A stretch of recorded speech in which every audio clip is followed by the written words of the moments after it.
시청자 비평 플러스는 YTN을 돌아봅니다. 필요에 따라서 원하는 콘텐츠를 골라볼 수 있는 시대에 YTN은 시청자 가까이에서 언론의 역할을 다하고자 다양한 도전을 시도해 나가고 있습니다. 오늘 뉴스 리뷰 Y는 YTN의 제작 프로그램들을 살펴봅니다. 이번 주는 어떤 시청자 의견이 들어왔을까요? 시청자 톡톡 Y에서 확인해 보겠습니다. 잠시 후에 만나보시죠.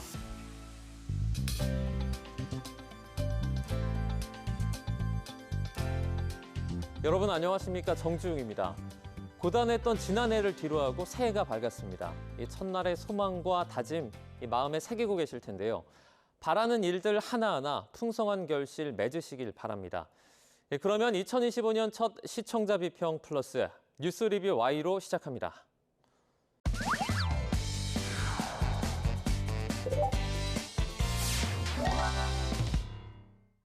세 분 어서 오세요. 안녕하십니까?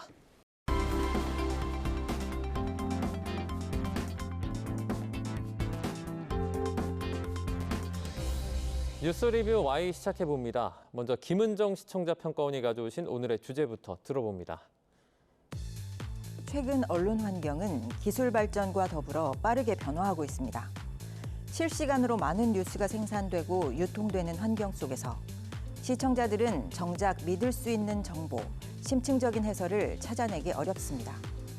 YTN은 사실 이면을 조명하고 사회적 화두를 제시하는 프로그램을 통해서 시청자의 신뢰를 얻고 언론의 공적 책임을 수행하고자 시도하고 있는데요. 오늘 뉴스 리뷰 Y에서는 YTN의 제작 프로그램을 살펴봅니다. 네, 오늘은 새해 첫 번째 방송인 만큼 지난 YTN의 새로운 시도들을 살펴보는 시간을 준비했습니다. 최근에 YTN 제작 프로그램이 시청자들의 이목을 좀 집중시키고 있는데요. 자, 오늘은 탐사보도 프로그램이죠. 팩트 추적과 또 일상의 이야기를 담은 다큐24, 이 두 가지 프로그램을 보겠습니다. 먼저 박사님, 이 프로그램들 어떻게 보셨습니까? 네, 먼저 가장 최근이죠. 지난해 12월 24일 방송된 팩트 추적입니다. 안표 거래의 조직화와 매크로 프로그램을 통한 티켓 대량 구매 등 심각한 문제를 조명한 내용이죠. 안표상 추적기 검은 티켓의 불편한 진실 제목입니다. 안표 문제가 소비자와 공연 산업 모두에 미치는 영향을 잘 설명하며 문제의 심각성을 독자에게 효과적으로 전달하고 있으며 매크로 사용 및 조직적 안표상의 역할을 기술적으로 잘 풀어냈습니다. 이 보도에서는 대량 티켓 구매를 가능하게 하는 매크로 프로그램 제작자를 취재해서 불법 대량 구매와 판매 실태를 폭로했습니다. 안표 거래는 관련 업계에도 피해를 준다는 점을 연예기획사 대표 인터뷰를 통해 전달해주기도 했는데요. 결국 안표상이 많아지면 소비자들에게 피해를 주게 되는 것은 물론 세계적으로 주목받고 있는 우리 문화예술계 또 공연계에도 악영향을 끼칠 것으로 분석하고 있습니다. 특히 제작진이 직접 중고거래 사이트에서 안표 구매를 시도해서 안표상의 수법과 티켓 거래 과정을 보여주었습니다. 이러한 상황은 개개인의 노력과 윤리에 호소하는 것만으로는 개선이 어렵다고 지적하고 있는데요. 전문가의 인터뷰를 통해 제도의 허점과 개선 방향에 대해서도 담았습니다. 갈수록 기승을 부리고 있는 안표의 실태를 파헤치고 제도 보완, 해법까지 모색한 현장감 있는 탐사 보도였습니다. 맞습니다. 법적, 기술적, 시장 구조적 대책을 균형 있게 다루고 있고 구체적인 실행 가능성을 암시하며 제도 개선의 필요성을 설득력 있게 제시했는데요. 그러나 매크로 방지 기술은 지속적으로 우회된다는 점을 언급하고 있음에도 이를 대처하는 기술적 해결책이 현실적으로 얼마나 효과적인지에 대한 비판적 관점이 미흡했습니다. 기술적 대안에 대한 구체적인 사례나 효과성 평가가 부족해 보도 내용이 추상적으로 느껴질 수 있는데요. 매크로 사용 및 안표 거래에 대한 제재 강화가 제안되었지만 실제로 법적 제재가 안표 시장 억제에 얼마나 효과적일지는 논의되지 않고 있으며 제시된 해결책들이 현실적으로 얼마나 실현 가능하며 어떤 제한이 있을지에 대한 평가까지 추가되었다면 좋을 것 같습니다. 다음으로 최근 방송된 내용인데요. 기후로 인한 불평등과 그 영향을 조명하며 사회적 책임과 적극적인 대응의 필요성을 강조한 내용입니다. 제목, 그들에게 더 가혹한 겨울, 기후 불평등입니다. 내용을 살펴보면 기후변화와 그로 인한 이상기후 현상을 명확히 보도하면서 이러한 내용을 사회적 불평등과 연결지은 점은 매우 중요한 문제 제기로 볼 수 있는데요. 특히 기후변화로 가장 큰 피해를 보는 취약계층을 다룬 부분은 사회적 책임을 강조하는 측면에서 긍정적인 측면으로 평가됩니다. 지구온난화로 인한 이상기후 피해가 취약계층에게 더 집중되는 현상, 이른바 기후 불평등 문제가 갈수록 심각해지고 있는 상황입니다. 이 보도에서는 제주 수산과학원 자료를 인용해서 해수온 상승 사실을 짚고 있는데요. 제주 해녀와 어민을 직접 찾아서 변화 양상을 살폈습니다. 과거 제주의 상징이었던 전복, 오분자기, 갈치, 참조기 이런 생선들이 그 개체수가 많이 줄었다고 하고요. 제주 인근 바다에는 아열대 어종이 출현하면서 생태계 교란도 나타나고 있다고 합니다. 어획량이 크게 줄게 되면 어민들에게는 이게 곧 생계 문제와 직결됩니다. 농민들의 상황도 크게 다르지 않았습니다. 기존 귤과 같은 지역 특산물이 제대로 발육하지 않거나 기후변화로 재배 지역이 변화하고 있다는 것인데요. 이 변화로 인한 농민들의 걱정의 목소리도 담았습니다. 그런데 기후 불평등 문제에 대한 논의는 다소 일반적이고 추상적인 수준에 머무르고 있다는 아쉬움이 남습니다.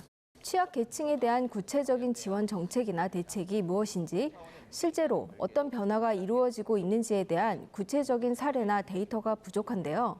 기후 불평등을 해소하기 위한 정책적 방향이나 해결책에 대한 논의가 보완되어야 할 것으로 보입니다. 또한 기후 위기의 해결을 위한 구체적인 행동 촉구가 부족해 보이는데, 사회적 책임과 대응의 중요성을 강조하는 한편 시청자가 실제로 어떤 행동을 취할 수 있을지에 대한 구체적인 제시가 부재한 점이 아쉬운 부분입니다. 기후변화 해결을 위한 적극적인 시민 참여나 정책적 변화에 대한 구체적인 유도나 사례가 보완되어야 할 것입니다. 말씀해 주신 것처럼 제도 미비점을 짚고 변화 방향을 모색하는 부분은 좀 상대적으로 미흡했다 이렇게 보고요.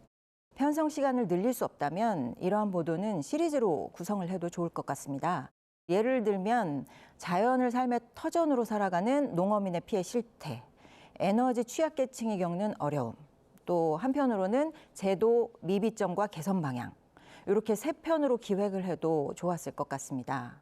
이렇게 구성을 하면 의제를 사회 문제로 제기하고 또 구축해가는 과정에도 더 유리할 것 같고요. 탐사보도 기획이 좀 반가운 만큼 더 나은 기획에 대한 욕심이 생기는데요. 취재의 심층성과 완결성을 고려해서 구성을 좀 더 유연하게 하면 어떨지 제안 드려봅니다.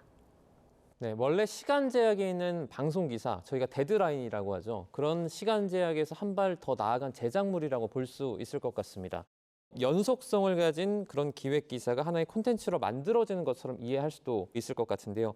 사안을 이제 한 번에 이해하는 데는 이런 제작물이 도움이 많이 될 수 있겠죠? 그렇습니다. 우리 두 분 박사님께서 탐사보도의 필요성을 많이 얘기해 주셨지만 실제 현실은 오히려 탐사보도가 줄고 있습니다. 그 이유는 뭐냐면 경영진 입장에서 볼 때는 고비용 저효율입니다.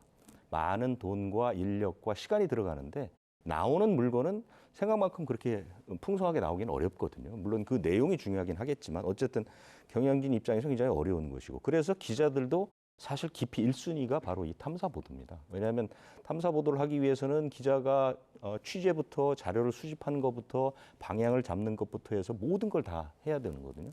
부담스럽기도 하고, 왜냐하면 다른 출입처를 나가는 기자들에 비해서는 확실히 자기가 갖는 부담들이 크잖아요. 그래서 YTN에서 지난해 4월부터 이 팩트 추적을 한 것은 매우 잘했다고 봅니다. YTN도 여러 번 시도가 있었는데 이런 이유로 제대로 하지 못했었거든요. 하지만 회사나 언론의 경쟁력 부분에서 보면 반드시 이런 프로그램들은 있어야 된다. 그래서 앞으로도 더 좀 활성화시킬 필요가 있다 이렇게 생각합니다.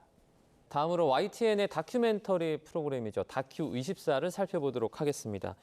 이제 현대에 들어서는 다큐멘터리라는 이 장르가 하나의 작품처럼 평가되고 있는 사례가 많은데요.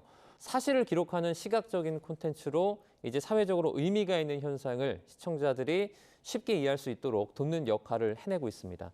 자, 평가원님, YTN의 제작 프로그램 다큐멘터리죠. 다큐24 어떻게 보셨습니까? 지난 6월 말부터 한 달에 한 편씩 편성하고 있는 프로그램이죠. 저도 유익하게 시청하고 있습니다. 이 프로그램은 우리 사회가 안고 있는 거시적인 문제를 개인의 삶과 사례를 통해 조명하고 있는 시사 다큐 프로그램인데요. 비교적 긴 호흡으로 구체적인 이야기를 풀어가는 형식이 공감대를 형성하기도 하면서도 우리 사회가 함께 풀어가야 할 의제를 구축하고 있다. 이렇게 보았습니다. 오늘은 쉬어도 돼. 청년 자립 보고서 이 제목인데요. 먼저 고립 은둔 청년, 자립 준비 청년 모두 신분을 밝히고 언론에 노출하기 쉽지가 않았을 텐데요. 제작진을 믿고 출연을 결정했다는 것 자체가 좀 놀라웠습니다. 구체적 사례 발굴을 통해서 사회로 나아가기를 힘들어하는 청년들의 실상을 보여주었는데요. 다만 사례에 집중하다 보니까 현행 지원 제도와 실제 어려움을 겪고 있는 청년들이 도움을 받을 수 있는 방안에 대한 정보, 이것이 다소 부족하다고 느꼈는데요. 후속 기획을 통해서 청년들이 원하는 지원 정책은 무엇인지 목소리를 담아도 좋겠다 생각해 봤습니다. 우리보다 먼저 이 문제를 겪고 있는 일본을 비롯한 해외 사례도 다루어서 신속한 제도 마련을 촉구했으면 하는 바람입니다. 저도 청년들의 상황을 전한 이번 편을 유익하게 보았는데요. 평가원님 말씀에 공감합니다. 다큐는 청년들이 자립적인 삶을 살아갈 수 있도록 지원하는 사업들의 중요성을 강조하고 있지만 그 지원 방식이나 구체적인 사회적 시스템에 대한 논의가 부족했는데요. 청년재단의 지원 활동이나 멘토링 프로그램이 소개되었지만 이들이 얼마나 넓은 범위에서 실효성 있게 적용되고 있는지, 실제로 경계선 지능 청년들이 얼마나 쉽게 접근할 수 있는지에 대한 정보는 나오질 않았습니다. 또한 경계선 지능을 가진 청년들이 처한 어려움에 대한 구조적인 분석보다는 개인의 고난에 초점을 맞추고 있다는 느낌을 받았습니다. 경계선 지능에 대한 사회적 인식 부족, 직업적 어려움, 교육적 지원 부족 등과 같은 사회적 문제에 대한 분석이 보다 심도 깊게 다루어져야 할 필요가 있어 보였고요. 청년재단의 지원과 같은 긍정적인 사례가 언급되긴 하지만 이러한 노력들이 얼마나 실질적으로 문제 해결에 기여하는지에 대한 깊이 있는 논의가 부족해 보였습니다. 이들 청년들이 더 나은 삶을 살아갈 수 있도록 사회적 연대와 지원이 강화되어야 한다는 메시지가 분명히 전달되었지만 이에 대한 구체적인 해결책이 부족하다는 점에서 보완할 필요가 있어 보입니다. 베이비붐 세대의 현 주소를 조명한 편도 있었습니다. 온라인에서는 조회수 10만을 기록하기도 했는데 개인적으로 정말 흥미롭게 봤던 편이었습니다. 그만큼 가까이 마주한 사회 문제임을 좀 뜻하는 것 같아요. 이 내용은 좀 어땠습니까? 평생 현역 베이비부머 노후 준비된 미래로 맞서다 제목입니다. 원래 1, 2편으로 나누어진 것 같은데 오늘 녹화일 기준으로 아직 2편은 공개되지 않아서 저도 한 편만 볼 수밖에 없었는데요. 내용은 베이비부머 세대의 은퇴 후 삶에 대해서 조명하고 있었습니다. 우리나라 인구 구조를 살펴보면 63년생, 64년생이 1, 2차 베이비부머 세대로 우리나라 인구 구조의 가장 큰 부분을 차지한다고 합니다. 이분들의 은퇴를 기점으로 최근 우리나라 60대 이상 인구의 일자리 문제가 뜨거운 화두가 되고 있습니다. 저도 YTN 유튜브 채널을 통해서 이 프로그램을 찾아봤는데요. 댓글창에서도 다양한 의견들이 올라오고 있더라고요. 이 프로그램에서는 60대 이상 인구를 위한 일자리의 질 문제에 대해 함께 고민하고 해결 방법을 모색하고 있습니다. 전문가들은 퇴직하기 5년에서 길게는 10년 전부터 60세 이후 직업에 대해서 생각하고 준비해야 한다고 조언합니다. 우리나라 일자리와 인구 구조는 지속적으로 지목되는 의제입니다. 개인적으로도 사회적으로도 활발하게 논의하면서 함께 대책을 모색해야 할 숙제일 텐데요. 문제의식에 대한 경각심을 갖게 하면서도 다양한 사례와 의견이 제시되는 공론장 역할도 충실하게 한 유익한 기획이었습니다. 저는 좀 아쉬운 부분이 있었던 것 같은데요. 이 다큐가 주로 개인의 준비와 자기 개발을 중심으로 이야기가 전개되고 있다고 느꼈습니다. 하지만 베이비붐 세대의 대규모 퇴직과 재취업 문제는 단순히 개인의 노력만으로 해결될 수 있는 문제가 아니지 않을까 싶습니다. 이 세대가 대거 퇴직하면서 사회적으로 발생하는 문제들을 보자면 고용시장에서의 수요와 공급의 불균형, 노후 보장 제도의 미비, 그리고 재취업을 위한 제도적 지원 부족 등이 있을 텐데 다큐에서는 이러한 사회적, 제도적 문제에 대한 논의가 충분히 이루어지지 않고 있습니다. 내용을 보면 퇴직 후 삶을 준비하는 과정에서 각자의 자기 개발과 성취를 강조하고 있는데 이런 부분이 긍정적이기는 하지만 이와 동시에 사회적 책임과 지원에 대한 논의는 생략되어 있습니다. 퇴직자들이 직면한 문제는 단지 자기 개발과 열정적인 도전만으로 해결될 수 있는 문제가 아니기 때문이죠. 퇴직 이후 어려움을 겪고 있는 사람들에게 중요한 것은 자기 개발뿐만 아니라 사회적 안전망이나 노후 보장, 재취업의 기회 등 다양한 지원 체계입니다. 이번 다큐에서는 이 부분에 대한 비판적 시각을 제공하고 있지 않아 시청자들에게 자기 책임이라는 메시지가 지나치게 강조된 느낌을 주고 있는데요. 퇴직 후 삶을 준비하는 것이 언제나 성공적이고 낙관적인 결과만을 가져오는 것이 아님을 고려한다면 보다 다양한 목소리와 현실적인 문제를 반영한 비판적 접근이 필요해 보입니다. 저도 다큐 24 시리즈를 살펴보면서 몇 가지 의문점 그리고 제안 사항이 떠올랐습니다. 먼저 편성 분량 문제인데요. 6월부터 편성된 콘텐츠 방영 시간을 보니까 약 20분 분량부터 39분까지 다양했습니다. 분량을 일정하게 맞추는 게 좋을 것 같다 이런 생각을 해봤고요. 또 한 가지는 내레이션과 진행 방식이 좀 경직되었다는 생각도 들었습니다. 긴 호흡으로 40여 분가량의 콘텐츠를 집중력 있게 이끌어가려면 시청자들이 흥미와 관심을 가질 수 있는 요소를 적재적소에 배치해야 합니다. 그래픽이나 배경음악을 활발하게 활용하고 시청자들이 직접 참여해서 아이템도 제안하고 또 의견도 제시할 수 있는 설문도 진행하고 반영하면 어떨까 합니다. 네, 모두 이렇게 달고 쓴 평가들을 저희가 들어봤습니다. YTN의 새로운 시도들이 기반을 좀 다져가고 있는 것 같습니다. 아쉬운 점들이 좀 보완이 돼서 성장으로 이어지면 좋을 것 같고요.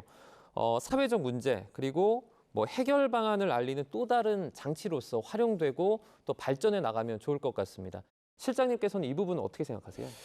뉴스 측면에서 다큐멘터리를 보면 이게 단편적인 뉴스보다는 심층성을 제공해 주잖아요. 깊이 있는 그 내용을 전달해 준다는 장점이 있고 또 하나는 새로운 시각과 감각을 제공하는 장점을 가지고 있습니다. 일단 우리 천편일률적인 뉴스 리포트하고는 이제 좀 다르거든요. 그런데 뉴스 전문 채널인 YTN은 사실은 이 부분이 굉장히 큰 고민이 있습니다. 어떤 고민이 있냐면 YTN의 시청자들은 거의 대부분 뉴스만을 보기를 원합니다. 그래서 시청률 측면에서 보면 우리가 일반 뉴스를 할 때 시청률이 이런 그 비뉴스, 다큐멘터리라든가 이런 것들이 방송될 때 시청률이 뚝 떨어지는 경향들을 보이거든요. 왜냐하면 뉴스 전문 채널인 YTN은 시청자들에게 뉴스를 제공한다는 것이 특화되어 있기 때문에 그렇습니다. 그래서 굉장히 어렵고요. 뉴스가 보고 싶은데 왜 YTN에서 비뉴스 프로그램을 하느냐 이런 항의 전화들도 적지 않거든요. 이게 이제 YTN만의 딜레마일 수도 있습니다. 그래서 해결책을 좀 강구해 보자면 뉴스성 다큐멘터리를 만들 필요가 있다. 그러니까 다큐멘터리이지만 뉴스성을 좀 강화해서 시의성을 좀 보강한다든가 또는 최근에 일어난 뉴스를 발빠르게 다큐멘터리화하는 이른바 그런 그 비뉴스성 프로그램을 만드는 것이 이런 그 프로그램들을 활성화하는 방안이 아닐까 이런 생각이 듭니다. 자, 그럼 오늘 뉴스 리뷰 Y 내용 정리해 보겠습니다. 이것만은 꼭 시간인데요. 먼저 평가원님부터 한 줄 평 부탁드립니다. YTN 보도 전문 채널의 가치를 스스로 증명하기를. 어느 때보다 미디어 환경이 빠르게 변화하고 있습니다. 실시간으로 정보가 생산되고 유통되는 미디어 생태계에서 검증된 정보를 제공하고 심층 해설하고 우리 사회의 부정부패를 고발하고 제도 개선을 위한 공론장을 여는 일. 시민들이 언론에 기대하는 역할이자 언론의 공적 역할에 대한 상식입니다. YTN은 대한민국 최초의 24시간 보도 전문 채널입니다. 뉴스가 쏟아지는 언론 환경에서도 여전히 보도 전문 채널이 필요한 이유. 탐사보도, 다큐 프로그램의 힘을 받아서 YTN이 스스로 증명해 주길 기대합니다. 네, 이어서 이번엔 장유정 박사님의 한 줄 평도 들어보도록 하겠습니다. 사회적 이슈에 다가서 공공의 알 권리를 충족시키는 역할을 기대. 탐사보도 프로그램은 철저한 조사와 사실 기반의 분석을 통해 사실적 이슈의 진실을 밝히고 균형 잡힌 시각으로 해결책을 제시하는 중요한 역할을 합니다. 앞으로도 YTN에서 이러한 시사 교양 프로그램이 강화돼서 사회적 책무를 다하는 방송사로 거듭나길 기대하겠습니다. 오늘 뉴스 리뷰 Y 순서는 여기서 마치도록 하겠습니다. 세 분 오늘 말씀 잘 들었습니다. 고맙습니다.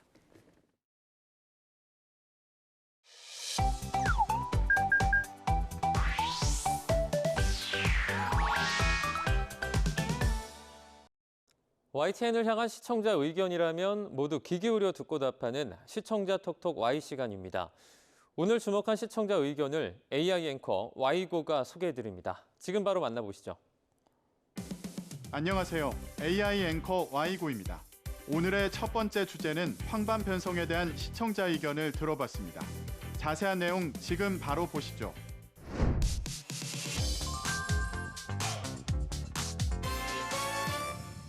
네, 안과 질환인 황반 변성은 망막의 중심부인 황반에 이상이 생겨서 시력이 감퇴하는 질병인데요. 노화로 인해 발생하는 황반 변성의 치료를 주사 대신 안약으로 가능해지도록 하는 물질을 개발했다는 소식을 알린 보도가 있었습니다. 녹내장, 당뇨, 망막병증과 더불어 노년기 3대 실명질환인 황반변성. 국내 연구진이 눈에 투여하는 방식의 건성 황반변성 치료 물질을 개발했습니다. 연구진은 우선 자연계에 존재하는 토일 유사 수용체 염증 신호 전달에 관여하는 단백질과 비슷한 구조의 펩타이드 19만 개를 구축했습니다.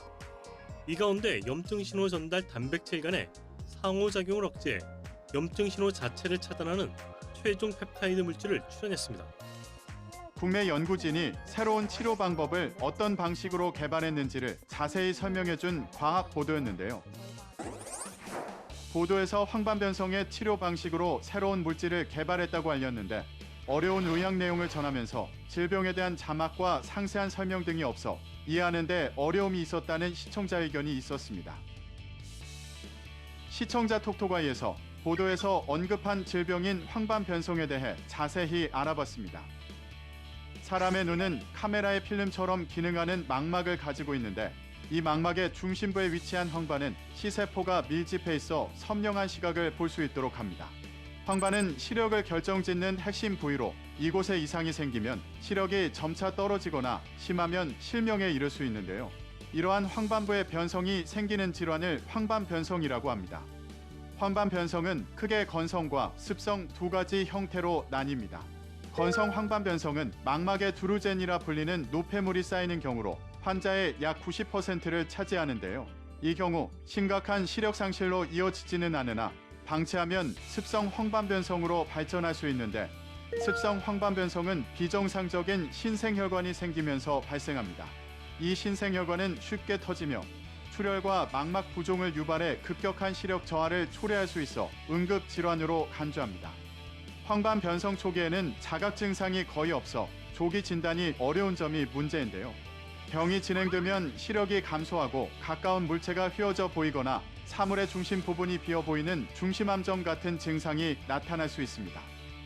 이러한 황반변성을 예방하려면 전자기기를 사용할 때 눈을 쉬게 하고 외출 시 선글라스나 모자를 착용하는 습관이 필요한데요. 무엇보다 40대 이상이라면 정기적으로 안과 검진을 받는 것이 바람직하다고 합니다. 다음으로 시청자 톡톡 Y 두 번째 주제는 타이완 계엄 역사에 대한 시청자 의견을 들어봤습니다. 어떤 내용을 담고 있는지 이어서 확인해 보시죠.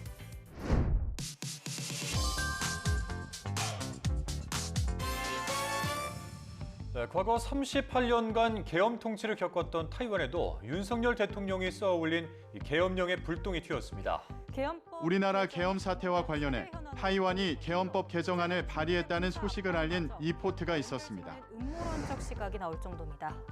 타이완의 제1야당 국민당이 75년 묵은 계엄법 개정안을 발의했습니다. 한국의 계엄 사태를 거울 삼아 법적 안전장치를 마련해야 한다며 라이칭더 행정부를 저격한 겁니다. 직접 발단은 윤석열 대통령의 계엄 선포 직후 민진당 SNS에 올라온 옹호성 글이었습니다. 한국과 비슷한 여소야대 전국 속 집권 세력의 고충을 강조하려다 역풍을 맞은 셈입니다. 과거 오랜 기간 계엄 통치를 겪은 타이완에서 계엄법 개정을 두고 갈등을 겪고 있는 상황을 전했는데요. 타이완에서 우리나라의 계엄 사태를 계기로 계엄법 개정 논의가 촉발된 소식을 다뤘는데 타이완의 과거 계엄 통치 역사에 대해 자세한 내용이 궁금했다는 시청자 의견이 있었습니다. 시청자 톡톡Y에서 보도의 이해를 높이기 위해 대만의 계엄 통치 역사를 알아봤습니다. 현재 전 세계적으로 우리나라를 포함해 최소 20여 개국에서 계엄, 즉 국가 비상사태, 긴급사태 등을 법 제도의 하나로 두고 있습니다. 그중에서도 대만은 38년간의 세계 최장 계엄을 겪은 나라인데요. 국공내전이 한창이던 1948년 장제스 총통은 신장, 티베트, 대만을 제외한 중국 전역에 계엄을 선포한 데 이어 1949년 장제스 총통의 명령에 따라 행정부 회의 의결을 거쳐 대만 성장이 대만 전역에 계엄을 선포했는데요. 한 전문가는 계엄에 대해 표면적으로는 공산당 핑계를 댔지만 사실상 통치자가 국민을 믿지 못해 기본권을 제한했다고 말하기도 했습니다. 장제스가 이끈 국민당은 이 중에 소수 정권이었는데요. 헌법상 중국 대륙 전체를 다스려야 하는데 실제로는 대만만 통치했고 대만 안에서도 외성인, 즉 국공내전 뒤 중국 본토에서 탈출한 중국계와 본성인, 즉 명나라 때부터 대만에 건너와 살던 중국계를 지배했습니다. 이런 독특한 정치 구조가 계엄을 반세기 가까이 유지시킨 주요 원인이 됐습니다.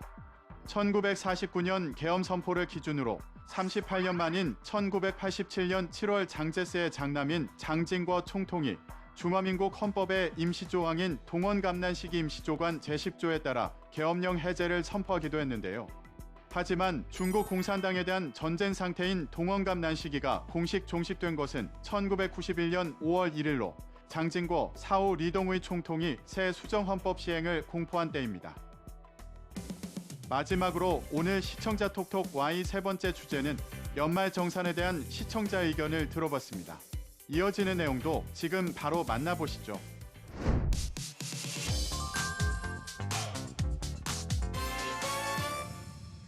네, 다음 달 15일부터 국세청 연말정산 간소화 서비스가 열립니다. 연말 정산 기간이 다가오면서 관련해 달라진 부분을 알기 쉽게 정리한 보도가 있었습니다. 뭐가 달라지는지 이승은 기자가 보도해드립니다. 이번 연말정산부터 결혼 세액공제가 신설됩니다. 올해 안에 혼인신고를 하면 세금을 50만 원 공제해줍니다. 의료비도 6살 이하인 경우 전액 공제 대상에 포함됩니다. 총급여 7천만 원을 넘는 근로자도 산후조리원비를 200만 원까지 세액공제 대상 의료비에 포함시킬 수 있습니다. 연말 정산을 할 때 알아두면 좋은 정보들을 분야별로 소개에 도움이 되는 보도였는데요. 연말 정산에 대한 정보를 전해줘 시청자 관심을 모으고 시의적절한 보도였는데 부양가족 공제에 관한 부분을 간략히만 전달해 좀 더 자세히 전해주면 좋겠다는 시청자 의견이 있었습니다. 자세한 내용을 보충하기 위해 시청자 톡톡아이에서 부양가족 공제에 대한 부분을 자세히 살펴봅니다. 연말 정산을 할 때 혼자 사는 직장인과 가족이 여럿인 직장인의 월급이 같을 경우 소득세는 1인 가구가 더 냅니다. 부양가족 한 명당 최소 150만 원씩을 소득에서 빼주기 때문인데요. 이걸 인적공제라고 하는데 연소득이 100만 원 이하인 부양가족만 가능합니다. 문제는 부양가족의 정확한 소득을 알기 어렵다는 점인데요. 국세청은 연말정산 간소화 서비스에서 연소득 100만 원을 넘는 부양가족 명단을 알려주기로 했습니다. 소득 금액 기준을 초과하거나 2023년 12월 31일 이전 사망한 부양가족에 대해선 간소화 자료를 제공하지 않는데요. 소득 초과 부양가족의 간소화 자료는 본인이 직접 조회해야 합니다. 소득 기준이 초과해 기본공제 대상에 해당하지 않는 경우 부양가족이 지출한 보험료나 신용카드, 기부금은 공제받을 수 없는데요. 국세청은 연말정산 시 기본공제 대상 여부를 꼼꼼하게 검토해야 한다고 강조했습니다. 또 소득 초과자 명단은 상반기 소득만을 기준으로 판정했기 때문에 명단에 없다고 해서 부양가족으로 공제를 받을 수 있다는 의미는 아닌데요. 국세청 관계자는 하반기 발생 소득을 포함한 연간 소득 금액을 다시 한번 확인해 공제 여부를 판단해야 한다고 말하기도 했습니다. YTN 방송의 부족한 부분을 채우는 시청자 톡톡 Y 시간. 다음 주도 다양한 시청자 의견과 함께 돌아오겠습니다.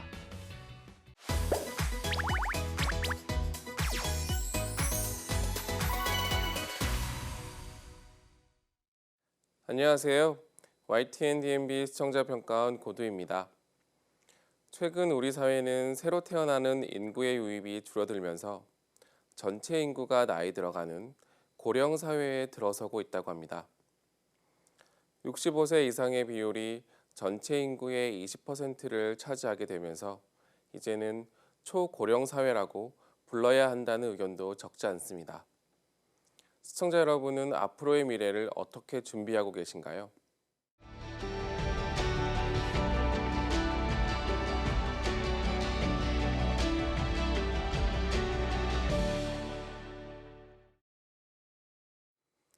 다큐24는 일상에서 쉽게 볼 수 있는 우리의 이야기를 담고 있는 프로그램입니다.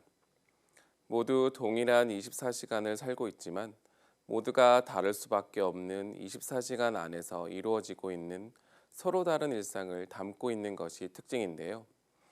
이번 시간에는 퇴직 후 새로운 미래를 준비하고 있는 이웃의 모습을 볼 수 있었습니다.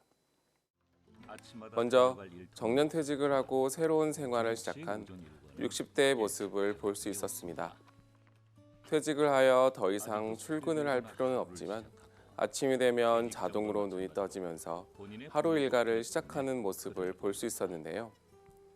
늘 곁에서 지켜보던 부모님의 모습인 것 같아 왠지 모를 웃음이 나왔습니다. 몸이 기억하는 시간은 정말 무섭다라는 말을 들을 수 있었는데요. 오랜 시간 늘 같은 시간에 일어나 하루를 시작하고 숨가쁜 일상을 지내온 분들만이 하실 수 있는 말입니다. 거기서 멈추지 않고 새로운 분야를 공부하며 미래를 준비하는 모습이 매우 인상 깊었습니다. 뒤이어 역시 정년 이후에 현재 프리랜서로 일하고 있는 출연자의 생각을 접할 수 있었는데요. 퇴직을 하면서 어떻게 살아야 할지에 대한 걱정이 있다는 부분은 우리 사회 대부분의 사람들이 하고 있는 고민이 아닐까 생각이 들었습니다. 지금 은퇴를 눈앞에 두고 있는 베이비 부머에 대한 설명이 진행되었는데요. 1차와 2차로 구분되는 베이비 부머 세대에 대한 자세한 설명이 이어졌고 압도적으로 많은 숫자로 인해 그 세대가 사회로 나갔을 때 발생하는 부분에 대한 전문가의 우려도 접할 수 있었습니다. 특히 은퇴나 퇴직이라는 것에 예민할 수밖에 없는 사회 시스템에 대한 전문가의 의견도 있었습니다. 퇴직한 이후에 절대적으로 중요한 소득에 대한 불안과 함께 소득 불안정을 경험할 수 있는 인구 집단이 크게 확대될 수 있다고 하는데요. 현재를 살아가고 앞으로의 미래를 생각해야 하는 우리가 고민하지 않을 수 없는 중요한 문제라 생각되었습니다. 조금 이른 은퇴를 결심하고 현명하게 은퇴 후의 생활을 준비하고 있는 출연자의 모습이 이어졌는데요.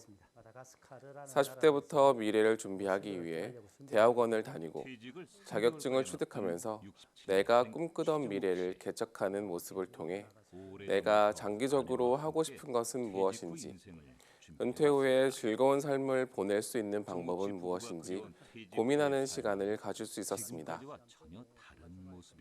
실제로 내가 좋아하는 일은 무엇인가를 고민한 결과 현재 책방을 운영하면서 은퇴 후의 생활을 하고 있는 출연자의 이야기를 들을 수 있었습니다.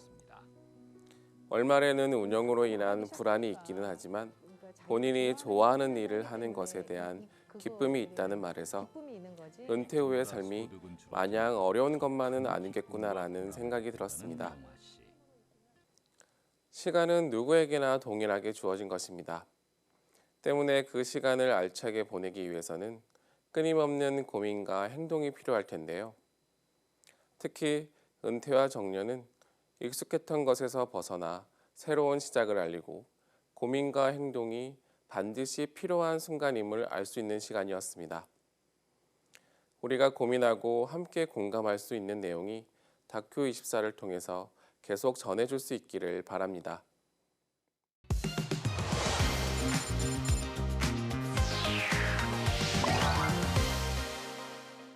시청자 목소리로 YTN을 되돌아봅니다. 방송에 대한 여러 의견들 SNS와 홈페이지를 통해서 남겨주시고요. 시청자 비평 플러스는 다음 주 더 새로운 의견으로 돌아오겠습니다. 시청해주신 여러분 고맙습니다.